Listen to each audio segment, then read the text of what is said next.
Metemos en otros asuntos y quiero aprovechar que vamos a conversar con el doctor Walter Albán, porque en su calidad de exministro del Interior, pero también en su calidad de exdefensor del pueblo, creo que podemos aprovechar su presencia para preguntarle de varios temas esta mañana. Él ya está con nosotros y yo quiero agradecerle al doctor Albán que se haya animado a estar un ratito en Nativa. ¿Cómo está, doctor Albán? Bienvenido, un gusto conversar con usted. Buenos días, Carlos. Un gusto también y gracias. Comencemos por los temas ligados a lo defensorial y a la Defensoría del Pueblo. La Comisión Especial acordó invitar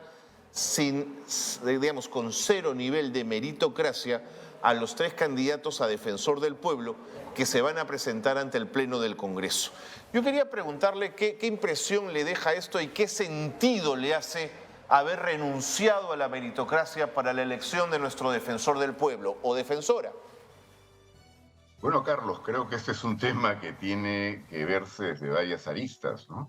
Nos encontramos en una situación de país en que la institucionalidad está en crisis por completo, la democracia está afectada ante un autoritarismo creciente y creo que en esto están de la mano el Congreso de la República y el gobierno de la señora Boluarte, fundamentalmente. Pero claro, alrededor de esto hay la captura de instituciones, como ha ocurrido con el Tribunal Constitucional, como ha ocurrido con la SUNEDU, según estamos apreciando todos los días últimamente, y ahora viene la captura de la Defensoría del Pueblo, ¿no? Está anunciada, yo lo que me temo es que van a llegar a un resultado, no sé si en esta próxima semana o la siguiente, pero la verdad es que estamos ante una situación que, como se hacía en el Tribunal Constitucional, porque dudo que ahora esto ocurra, se tiene que declarar como un estado de inconstitucionalidad estructuralmente grave. Y me parece que en el momento que recuperemos la democracia tendrán que responder estas personas que han sido elegidas en estas condiciones en la sola cuestión de que el procedimiento y la manera como están llevando adelante esta elección ya deslegitima por completo algo que estaba diseñado para que más bien se transmitiera, ¿no es cierto?, la legitimidad a una persona escogida, seleccionada por sus méritos, por su trayectoria, porque su independencia e imparcialidad no dejaba duda a nadie. Bueno, nada de eso está ocurriendo.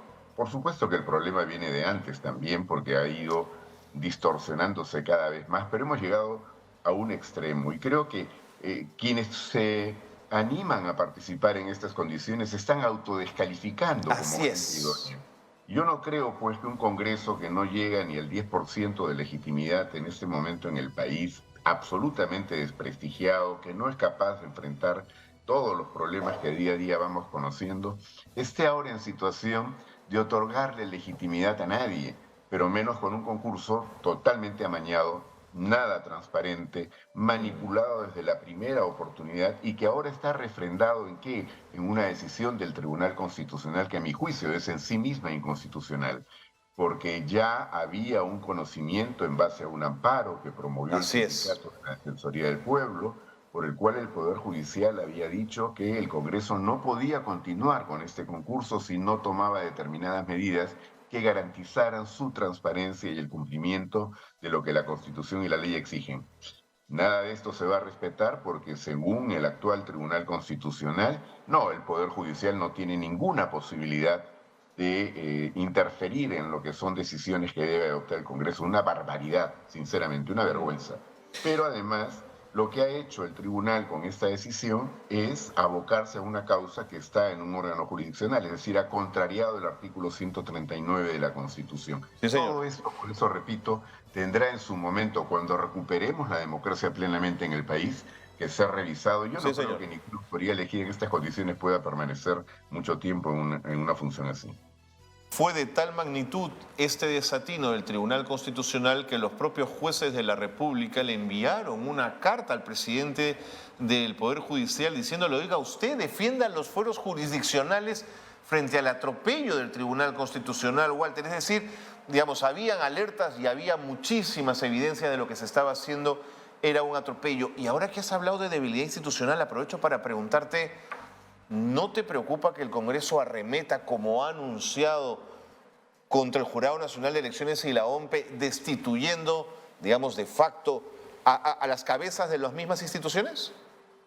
Por supuesto, pero es parte de esta, digamos, línea autoritaria creciente que se parece en buena medida, no es por supuesto exactamente lo mismo, pero estamos como retrocediendo al régimen autoritario de Alberto Fujimori, ¿no es cierto? Que lo llevó finalmente al descalabro el año 2000. Pero lo que hubo primero fue un copamiento de Así instituciones y es. recordemos cuáles eran los temas en discusión.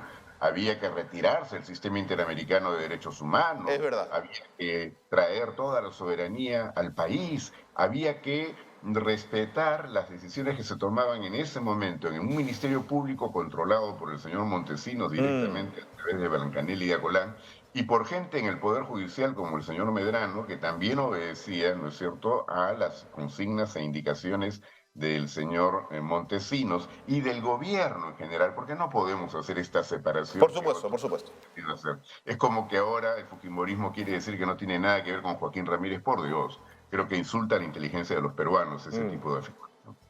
Creo que los postulantes a la Defensoría del Pueblo que serán escuchados en el Pleno se van a desautorizar, como dices tú, pero quería preguntarte si los conoces, si tienen pergaminos jurídicos que en el mundo del derecho por lo menos les dan un respaldo. Pedro Cartolín, Jorge Rioja, Josué Gutiérrez, ¿los conoces, Walter? Sinceramente no los conozco, no conozco su trayectoria, pero eso indica mucho, porque quiere decir que no nos están colocando, digamos, a gente que pueda ser fácilmente identificable y que podamos reconocer que tienen una trayectoria que los califica, ¿no es cierto? Ahora bien, algunos de ellos por lo menos sé que tienen procesos en curso, denuncias en curso, Mm, cuestionamientos que han sido formulados. No me quiero, digamos, en este momento ahondar en el punto porque necesitaría tener más información. correcto. Pero como dije antes, si alguien en su sano juicio acepta ser postulante a la Defensoría del Pueblo y elegido en estas condiciones por este Congreso, se está autodescalificando. A De mi acuerdo, modo de ver, no tiene ninguna calidad para poder asumir una de función acuerdo. tan importante como la del defensor o defensora del pueblo. Y una última pregunta, en función a tu experiencia como defensor del pueblo, la Defensoría del Pueblo siempre ha trabajado en defensa de los derechos humanos, es responsable, por ejemplo, en el Ministerio de Cultura de la muestra Yuyanapaj, que está en uno de los, en el sexto piso, si no me equivoco, del Ministerio de Cultura. Y te planteo esto para conocer tu opinión frente al cierre del lugar de la memoria, es decir, hay grupos conservadores, Walter, interesados en que desconozcamos lo que ocurrió en el Perú. Lo que está ocurriendo es muy grave, Carlos. Por eso decía, esta cuestión autoritaria que principalmente tiene como protagonistas al Congreso y al gobierno, baja como en cascada. Y entonces vemos que también alcaldes, gobernadores, etcétera, comienzan a tomar decisiones que son absolutamente antidemocráticas, violadoras de derechos, atropellos que se están consumando. En el caso del LUM, me parece increíble que el alcalde de Miraflores tenga el cinismo, ¿no es cierto?, de decir que esto es una medida técnica adoptada por razones que tendrían que ser necesariamente observadas, porque esas son las reglas, cuando todos hemos visto que en la ceremonia de juramentación el actual alcalde de Lima le decía, Mm, oye, me cierras ese asunto porque ya mm, es tiempo, etcétera. Y lo que ha hecho es cumplir. Y cuando uno observa cómo se produjeron los hechos, no queda duda de que esto es un atropello. Primero se presentan funcionarios de la municipalidad a hacer observaciones absurdas, realmente jaladas de los pelos de lo que podrían encontrar como algún tipo de eficiencia sobre, por ejemplo, la altitud de una grada en mm. una de las observaciones que habían hecho. Pero enseguida dicen, bueno, tendrán ustedes 3 o 4 días para resolver esto, si no, podría venir un cierre. Cuando las autoridades, el director del museo, dice, bueno, veremos qué se puede hacer, porque resulta prácticamente imposible que en tan poco tiempo Claro, se puedan corregir situaciones de esta naturaleza. No, no, regresaron horas más tarde para cerrarlo, para clausurarlo. Había un evento convocado que tuvo que ser sí. trasladado a otro lugar y ¿Y hasta qué ahora no evento se además? El de sabe qué va a Amnistía pasar. Internacional, ¿no? Por supuesto. Yo creo que esto ya estamos asistiendo a una suerte de burla finalmente, como Mm, dije antes, como que todos fuéramos tontos, como que no tuviéramos capacidad para entender exactamente cuáles son las motivaciones que están detrás y la manera, como digo, absolutamente contraria a toda democracia, una falta de respeto total a quienes tienen todo el derecho de poder ser también considerados como parte de la ciudadanía, aunque no tengan coincidencias políticas con quienes tienen en este momento los cargos. Estos señores creen que ellos van a poder hacer e imponer lo que ellos consideran. De acuerdo. Todo lo demás lo ven como sospechoso, como algo que hay que, no solo digo dejar de lado, sino atacar Correcto, directamente. correcto, correcto. Walter, dejemos los temas ligados a la Defensoría del Pueblo y entremos a los temas ligados al Ministerio del Interior y a la Seguridad Ciudadana. Yo quería referirte que ayer en una carta el alcalde de Lima le ha escrito al ministro de Defensa y le ha pedido la presencia de las Fuerzas Armadas en apoyo a la Policía Nacional y al Serenazgo. ¿Qué reflexión te merece esto? ¿Qué sentido te hace que las Fuerzas Armadas estén en las calles?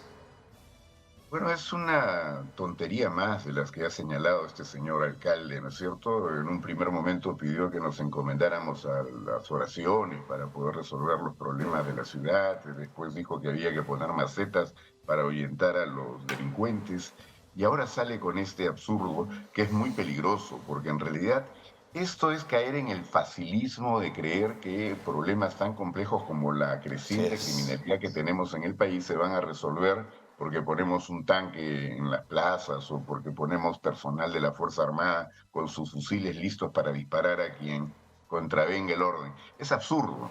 La criminalidad se ha ido extendiendo en las últimas décadas en el país como consecuencia de una economía ilegal que ha crecido de una manera desmesurada y como también respuesta a un Estado que ha sido cada vez más débil. Sí, señor. La Policía Nacional, que es el problema inicial que tenemos que atender para poder responder mínimamente a esta criminalidad creciente, tenemos que recuperar esa policía, que está no solo maltratada, y hemos visto cómo los comandos han sido, digamos, nombrados en los puestos claves en función de los intereses políticos de los diferentes gobiernos, pero sobre todo en algunos casos respondiendo ya directamente a mafias, a Así organizaciones es, ligadas así es. con actividad ilícita, ¿no es cierto? Bueno, es una policía desmistificada, es una policía que no tiene los incentivos, no tiene tampoco la infraestructura, no cuenta con la logística, hace cuánto que no se renuevan, por ejemplo, patrulleros, motocicletas, etcétera. No hay ninguna condición para que además una institución donde sabemos que la corrupción ha avanzado de una manera alarmante Mm, pueda recuperarse y hacer frente. Entonces, claro, comienzan a decir que entren también los serenos, como la respuesta no convence, que entren la Fuerza Armada. Pero esos son planteamientos absolutamente ajenos a un diagnóstico real y a lo que en buena medida significa un problema de esta magnitud. No está la Fuerza Armada para poder controlar orden público. Las consecuencias negativas que esto podría tener todavía no las están teniendo delante, pero las tendríamos si es que se tomaran medidas de esa mm. naturaleza. Creo pues que la improvisación, el discurso populista, el pretender el facilismo de reaccionar, bueno, va a terminar haciendo llamar a los Boy Scouts pues, para tratar de controlar la Mm, criminalidad. Esto es un absurdo y creo que hay que ya desenmascarar a quienes, lejos de proponer cosas serias que resulten de un estudio razonable y que tome en cuenta los antecedentes, así etcétera, y la es. magnitud del problema, pretenden, ¿no? Vendernos cebo de culebra y decir que ellos tienen la Mm. solución a la mano, ¿no? Y es tan complejo el tema como lo mencionas, Walter, que si bien la Policía Nacional tiene responsabilidad, el sistema judicial también. Y en la última semana hemos visto como un feminicida, supimos que estaba en Colombia porque Colombia nos avisó, porque el sistema judicial, Walter, no se había movido. O, o el asesinato de un sereno por alguien que ya había matado a un policía que estuvo en prisión y el fiscal lo dejó ir por comparecencia, no por comparecencia y no por detención. Es decir, hay un sistema judicial, Walter, que tampoco está colaborando. Bueno, cuando uno comenta el tema de la justicia en el país, ¿no es cierto? Tenemos que entender que sobre todo en estos aspectos no es solamente pues la policía, efectivamente, es el Poder Judicial, es el Así Ministerio es, Público. así es. Y hace rato que tenemos, digamos, una situación en la cual estas instituciones no conversan, no trabajan sistemáticamente. ¿Pero por qué? Porque no se toman las decisiones para que esto pueda ocurrir. Y aquí, por eso decía yo, lo primero que hay que atender antes de llamar a los soldados, a la Fuerza Armada, es atender el problema de la policía, que ya es gravísimo. Pero de ninguna manera la criminalidad es un problema solo de la policía. En eso estamos Sí, totalmente de pues. acuerdo. Y hay todavía mucho más que plantear de lo que se podría hacer. Pero entre otras cosas, creo, por ejemplo, que la Junta Nacional de Justicia debería tener un poquito más de cuidado respecto a todo lo que se diseñó para un sistema de control que reemplazara al que Al existe Consejo, ¿no? todavía, exactamente, y que debería haber estado en manos de gente que llegara con nuevas ideas y propuestas de cómo realizar una labor de control que a su vez sea promotora de buenas prácticas en el sistema judicial. Mm. Nada de esto está ocurriendo. Los primeros concursos fueron declarados desiertos, no obstante que había gente muy competente que postuló. La decisión que tomaron el Ministerio Público fue francamente lamentable, con una persona con una trayectoria bastante cuestionada y con denuncias de por medio. Y ahora con el Poder Judicial acaban de anunciar también un resultado que francamente no sé a qué obedece, pero creo que está muy lejos de lo que se había pensado como el nuevo diseño de un sistema de control disciplinario al interior del Poder Judicial y al interior del Ministerio Público, que deberían haber sido la manera de revertir lo que había ocurrido durante todo el tiempo pasado con los órganos de control que existen o que existían en cada una de estas Correcto, instituciones. correcto. Walter, me tengo que ir, pero no quiero irme sin preguntarte si en este facilismo también entra esta decisión respecto a las personas que se dedican a limpiar las lunas de los autos en las esquinas. El Consejo Municipal ha manifestado y por escrito que son potencialmente delictivas esas conductas. Bueno, es otra medida absurda, es también tomar el rábano por las hojas, ¿no es cierto? A la larga esto puede ser, el remedio puede ser peor que la enfermedad, porque ¿a dónde están empujando a esta gente Así que ya no es, puede tampoco ganarse el pan así haciendo es. esto? La informalidad en el país es potencialmente un factor que contribuye con la criminalidad. Si vamos a comenzar a perseguir a todos los informales sin buscar alternativas para que Mm, pudieran sostenerse ellos y sus familias, entonces el problema de la criminalidad probablemente va a crecer también con correcto, otra vertiente, ¿no? correcto. Walter, gracias por tus apreciaciones, por tus aproximaciones a estos temas que hemos tratado. Vente a Nativa cuando quieras a conversar de estos y otros asuntos, por supuesto. Un abrazo. Con todo gusto. Muchas gracias, Carlos. Adiós.